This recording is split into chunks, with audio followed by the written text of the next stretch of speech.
ফুলকপি আর আলু থাকলেই এই ঝোলটা ঠিকঠাক জমে যায়। আজ বাড়তি কিছু না, একদম কাজের রান্না দেখাই। ফুলকপি আর আলু ভালো করে ধুয়ে নিয়েছি, পানি ঝরিয়ে পাশে রেখেছি। এইটা খুব জরুরি, ভেজা থাকলে ঝোলে পানি বেশি হয়ে যায়। এখন রুই মাছ নিলাম, এর মধ্যে দিলাম লবণ, হলুদের গুঁড়া, মরিচের গুঁড়া, জিরা গুঁড়া, ধনিয়া গুঁড়া, সাথে আদা বাটা আর রসুন বাটা।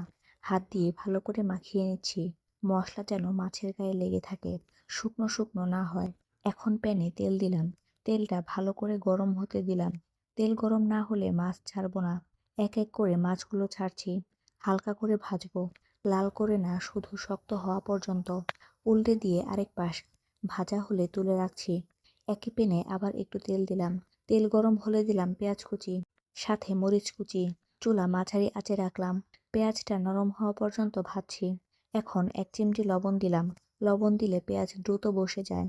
এবার দিলাম সব শুকনো মশলা, হালকা নেড়ে দিচ্ছি, সাথে অল্প পানি। এই পানি দেওয়াটা খুব জরুরি, না দিলে মশলা পুড়ে যাবে। এখন কষাচ্ছি খুব ভালো করে, তেল একটু আলাদা হতে শুরু করলে বোঝা যাবে ঠিক আছে। এখন দিলাম ফুলকপি আর আলু, ভালো করে নেড়ে দিলাম যেন মশলা চারপাশে লাগে। ঢাকনা দিয়ে ঢেকে দিলাম, চুলা এবারও মাঝারি আঁচে রেখে দিয়েছি। 5-7 মিনিট সেদ্ধ হতে দিয়েছি, মাঝে একবার ঢাকনা খুলে নেড়ে দিলাম।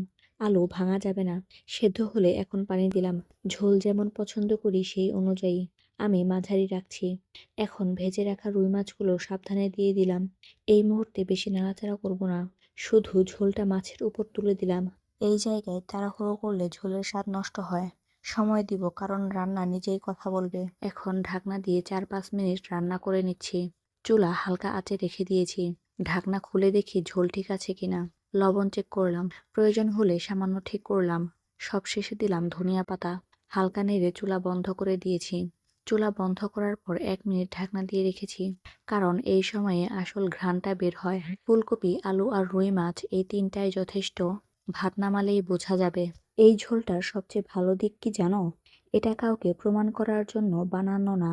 চুলার সামনে দাঁড়িয়ে থাকলে অনেক কিছু বোঝা যায়, শব্দ, গন্ধ, সময় সব মিলিয়ে।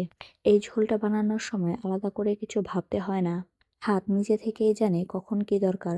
রুই মাছ এখানে নায়ক না, আবার আলুও না। সবাই নিজের জায়গায় ঠিকঠাক থাকলেই কাজ শেষ। এটাই ভালো রান্নার সবচেয়ে সোজা সংজ্ঞা।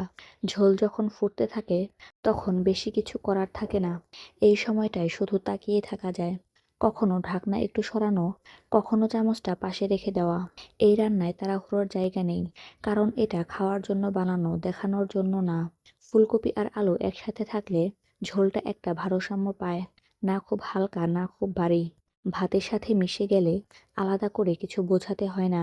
রান্নাঘরে দাঁড়িয়ে থাকলে এই ঝোলটার একটা আলাদা গন্ধ আসে, তেল মশলার গন্ধ না, একটা পরিষ্কার চেনা গন্ধ।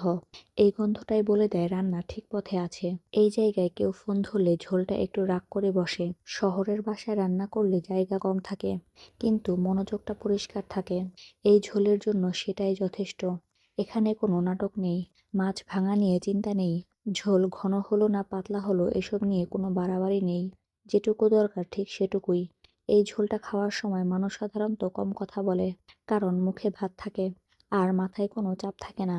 এটা সেই ধরনের রান্না যেটা খেয়ে কেউ ছবি তোলে না, কিন্তু পরের বার আবার চায়। রান্না শেষে চুলা বন্ধ করার পর একটা ছোট নীরবতা আসে। এই নীরবতাটা ভালো লাগে, কারণ কাজটা ঠিকঠাক হয়েছে। ধনিয়া পাতার গন্ধটা শেষে এসে সব একসাথে ধরে রাখে। এটা কোনো সাজসজ্জা না, শুধু শেষের সিগন্যাল। এই ঝোলটা মনে রাখার মতো না, এই ঝোলটা আবার বানানোর মতো। এই রান্নার সবচেয়ে বড় গুণ, এটা কারো কাছ থেকে কিছু দাবি করে না, শুধু ভাত আর একটু সময় চায়। আজ এতটুকুই যথেষ্ট।